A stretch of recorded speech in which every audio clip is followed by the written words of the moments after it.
गिबियावनो बयखौबो बड' निउस इउटुब चेनेलनि गोदान खौराङाव बरायबाय। नोंथांमोननि थाखाय बे समाव माखासे खौरां लाबोदों। भिडिअखौ जोबजासे नायलांनो दाबाव आरो चेनेलाव गोदानब्ला अन्नानै साबस्क्राइब खालामना बेल आइकनआ अलाव होनानै ला आरो भिडिअखौ लाइक कमेन्ट शेयार खालामनो गुरै खावलायबाय। दानिया फैदो दिनैनि खौराङाव। गिबि खौराङाव दङ गुवाहाटीनि दा डिस्ट्रिक्ट कमिशनारेट अफ पुलिसआ गुवाहाटीयाव सेक्सन 144 आयेन थिसननानै होदों। एसआइ जन्मनि राफानि बुथारनायखौ लाना रायजो नाङै दुंहाव थासारि जानानै दङ।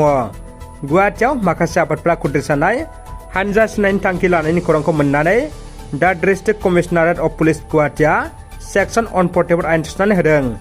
बे आयेननि गेजेरजों साबानि बांसिन सुबुंफोरनि थुबुर जानानै थानाय आरो स्लगान होनानै हरसे खावनाय बेफोरबायदि हाबाफोरनि सायाव गोख्रों सांग्रांथि होदों।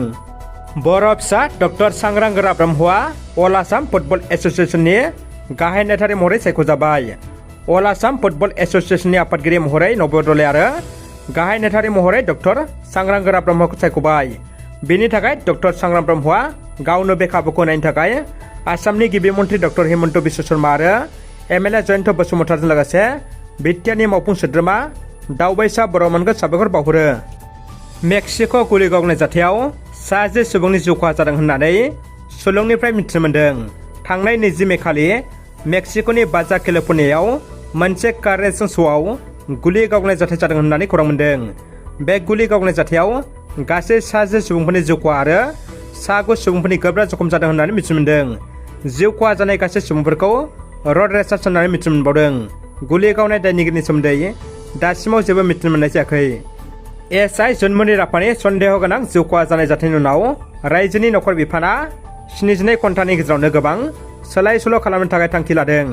थांनाय सुनिबार 20 मे खालि एसपि आरो एसपिखौ ट्रेन्सफार खालामखांनायनि उनाव आसामनि डिजिपि जिपि सिंहआ गुबुन गुबुन डिएएफ अर्गानाइजेसन इउनिटफोरनि खमैबो 83 साब इन्सपेक्टरफोरखौ ट्रेन्सफार खालामनायनि बिथोन होदों। सारअन्थाइ गावनायजों सासे बर' सुबुंनि जिउ खहा। जोबोद दुखुनि खौरां। दा बावैसो साननि समाव जोब अखा हानायाव सासे बर' सुबुंनि जिउ खहा जादों।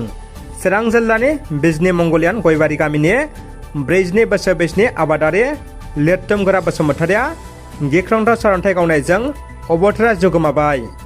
37 नं सिडली समष्टिनि सिङाव थानाय बेंटल बिक्रमपुर नोलोबारि गामिनि रायजो राजाफ्रा गोबाव समनिफ्रायनो गामिनि लामा दालां मोजां नङैनि थाखाय थांलाय फैलाय हान्थिनायाव जेंनायाव भुगिनांनानै दङ।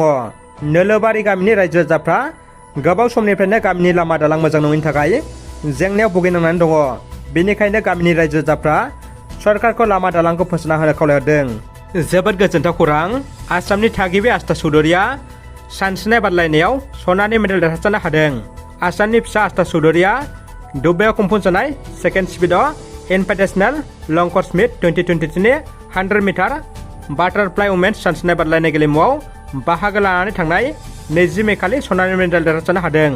आस्था चौधुरीया 100 मिटार सानस्रिनायखौ 1.01.98 मिनिट्सआव फोजोबनो हानानै सनानि मेडेलखौ देरहासारनो हादों।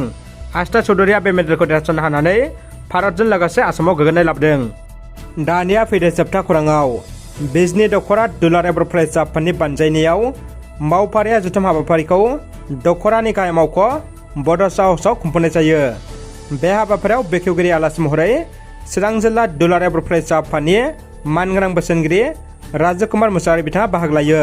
हाबाफारियाव गाहाय आलासि महरै दुलाराय बर' फरायसा आफादनि मानगिरि गाहाय नेतारि खनेन्द्र बसुमतारी बिथाङा बाहागो लायो आरो बिथांजों लोगोसे मिरु एफसिनि गेलेमु नेतारि गणेश बसुमतारी, सोलोंथाइ नेतारि सोमावसार बसुमतारी आरो चिरां जिल्ला एफसिनि आफादगिरिजों लोगोसे जिल्लानि दैदेनगिरि बिथांमोनाबो हाबाफारियाव बाहागो लायो।